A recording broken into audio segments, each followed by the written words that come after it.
Hello, everybody. Welcome to the week 11 video lesson. It's about writing the Bunker Hill Community College practice essay. So here I'm going to go over the instructions. I've already gone over them with you before, but it's important to just look over them again. I wanted to talk about how you could write this essay in two different ways. It depends on your goals and what you're interested in. And then I'm also going to review student writing a little bit to get us ready for the essay, to think about the things you might want to improve in your own writing. Okay, there's a lot of information on this slide. Let's start over here, okay? Let's just review the full instructions for this practice essay, okay? So maybe we could just look here, or actually everyone, maybe pause the video and read all the information on this slide. And when you're finished, you can press play again. So pause the video now. Okay, I hope you paused it. If not, here we can just keep going. So I'm just looking right here. The essay should contain an introduction with a clearly stated thesis. So make sure, everyone, that you write a short introduction with this little essay and have a clear main idea, something we've practiced during this learning cycle. Then you want to have an organized body or discussion section. So I would think you would want at least 2 short body paragraphs, hopefully 2 short body paragraphs. And each of those should include some information or a quote from Sandoval's essay. And then we have also talked about conclusions in this class. You'd like to include a short conclusion. So also remember to plan what you're going to say before the 2 hours begins, or actually if you're setting a timer for this, use part of the 2 hours to kind of make a plan, although we've already been practicing this. Other important instructions here, right, everyone? Really try to clearly respond to the topic. I noticed that in everyone's discussion posts, you all did a great job. You just immediately said, yes, I agree, no, I disagree, and that was great. In our discussion posts, we didn't all write an introduction, we kind of just responded. So everybody remember to try and write a clear introduction to this essay. You want to have a clear main opinion, right? Like, do you agree with Sandoval's idea of a hero or not? Or who is the person, or what is your idea of how hard work pays off? Like, you want to clearly say your idea. Effective overall organization, that's a huge one, I think, for everyone, because I noticed that some of us sometimes still we forget to make paragraphs. So everyone remember, like, a paragraph is a group of words that all have the same main idea. We're practicing that a lot, and I'm going to talk about that more. Remember to have topic sentences, everybody. We've talked a lot about topic sentences with the Texas paragraph. Try to always remember to use specific details from the reading from Sandoval's essay to explain your opinions. You want to try and have at least 2 body paragraphs, a conclusion. And then one student was asking me about this, adequate control over sentence skills. And what we decided was that what that really means is students are able to write correct sentences. You don't write sentences that are incomplete or too long or have incorrect punctuation. You do your best to write clear sentences. If you're still confused about what a clear sentence is, go back to one of my first videos of this cycle and check out the lesson on sentence structure. Remember to choose one of these 2 questions. I noticed that I think everyone in the class understood that. Some of you chose this one, and then some of you chose that one. So make sure you're answering one of these 2 questions in your response, okay? Remember to answer one of these 2 questions in your response. I bolded, like, in explaining your position, be sure to make direct references to the reading, right? So that's really the key here, everyone. If there's one thing you remember when you're writing this, make sure you are using specific examples, quotes, summary, quoting a phrase even from Sandoval's reading. Okay. So 2 options, everyone. First one is you should set a timer for 2 hours and only write this essay for 2 hours, and whatever you finish in 2 hours, that's what you're sending. That's what you're submitting here in the class. The idea here is you would do this option if you really want to practice for this test. This is to simulate the actual experience of taking the test, which 2 hours is not that much time to write an essay. So if you really want to take the Bunker Hill essay, or you want to do practice for other writing tests, please choose option 1. Option number 2 is you just approach this like any homework assignment we've had. Spend as much time as you want and just practice your writing skills. You would do this option, not worry about the time if you're just not interested in going to Bunker Hill, or not interested in doing a test, writing test. So I don't know if anyone's in this category, but either option is fine, everyone. Just that you might want to think about setting a timer and really only taking 2 hours to finish the test. So things I noticed in your discussion posts to help you get ready to write this essay. Some good things I noticed were all of you did a nice job stating your opinion. I really noticed that. Like many of you said something like, Sandoval explains what a true hero is.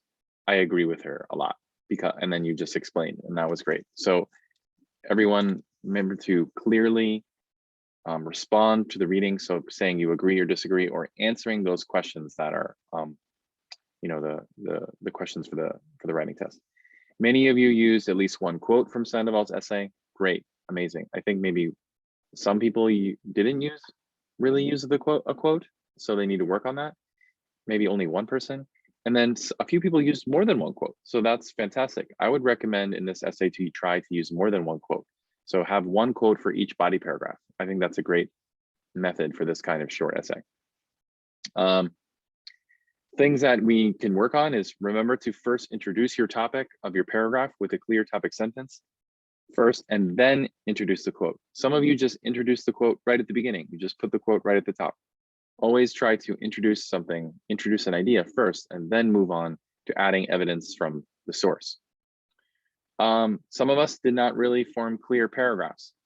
Even if you're just writing informally on a discussion post, you should still form paragraphs. So many of us just wrote one big paragraph for the discussion post. But for this essay, I'm reading right here, everyone. But for this essay, you'll need to write at least 3 to 4 paragraphs. Remember the text structure when writing your paragraph. So everyone go back, just double check. What is the text structure? Oh yeah, it's topic, evidence, example, analysis, and summary. So you could work on that. Consider having one short quote in each body paragraph. I just mentioned that earlier. So I'd like to just quickly review some writing here. Oh my God, this takes up the whole page. So I'd like everybody to read this. If you want, you could go to the Google Classroom and look at and find this one. But everyone take a moment to pause this video and read this post, and we can talk about it.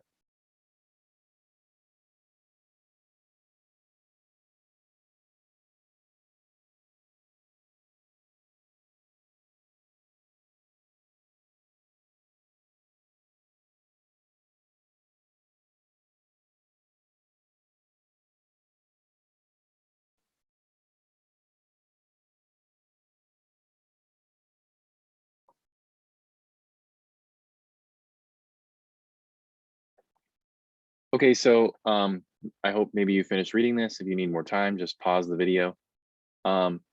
So one thing that I think is some things that I think are really great about this post is how the student brings up a quote pretty soon. As the article mentioned, his life continuously illustrated that hard work pays off. So they didn't just include this little only hard work pays off part from the question, they added the whole quote. Then they said, I totally agree with it. So they are clearly and directly responding to the reading. That's great. Then the student brings up an example of someone who follows this idea of hard working pays off. And they did a really nice job of explaining the example. But one thing that I think that this student did really well, which other students could work on, is they bring back the idea or the connection to the reading right here.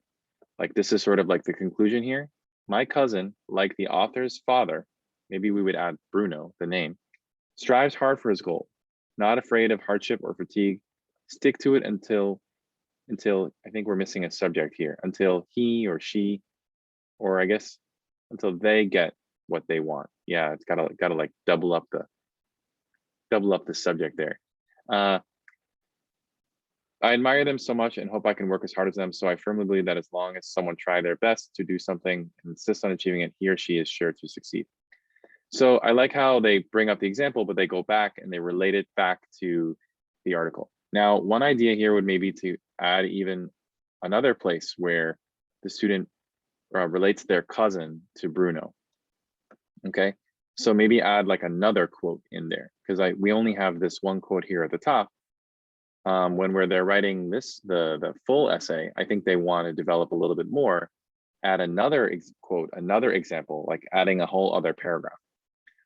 The other thing is the reason why I chose this example is we can see sort of like the makings of the essay here. Maybe this part here is sort of like a mini introduction before, or maybe up to here. Maybe you could include my cousin is similar to him in your introduction. Then the discussion of the cousin that this student does is really nice and it goes all the way to here. So maybe that's like the body, and this student could break this section up into 2 paragraphs and create like a body section where they're going over the examples of their cousin. And maybe they could add a little bit more information from the Bruno Sandoval article to connect it a little bit more. So you see an introduction, you see a body, and then right here, what I just read to you before, I think is like sort of the structure of a conclusion. So this is all in like one big block. I'm using my hands here to show this. What we want to do here is break this up now into 3 and then hopefully 4 paragraphs for the final essay. So I think this student is actually very close to finishing this and just kind of spending 2 hours to revise this and turn it into a complete essay. I hope that it was helpful for everyone. Like, again, I'll just say one more time, this has a great foundation for an essay, but it really needs to be broken up into 4 clear paragraphs. This has a foundation of 3 paragraphs, an introduction, a body, and a conclusion. But I think they just need to actually form the paragraphs. So if I could just really quickly, right now, I can't escape my, I can't escape this PowerPoint. There we go. If I could just really quickly say again, like maybe this person would actually break this into a paragraph like this, right? So they would want to find places to, okay, that's a new paragraph. And then so here, where could they find a place to, I don't know, either here or here. They could find a place. Okay, so now I'm going to add on to these different sections. I'm going to improve this introduction. I'm going to make this a body paragraph. I'm going to make this a body paragraph. So I'm going to make sure I have quotes in both of these. And then I'm going to improve my conclusion. So there we go. All right, everybody. So thank you so much, everyone, for your work on this practice test. Let me know if you have any questions. I'm really happy to hear your experience or learn more. If we go to the classwork, everybody, you can see that the week 11 is now loaded, and you would want to go to this BHCC, Bunker Hill. Whoop, that's wrong. Bunker Hill Community College. I need another C there. You want to go here, and this is where you will submit your essay. Okay, and all the instructions are right here. So thank you so much, everybody. Please let me know if you have any questions. I'm ready to answer them at any time. All right, thank you.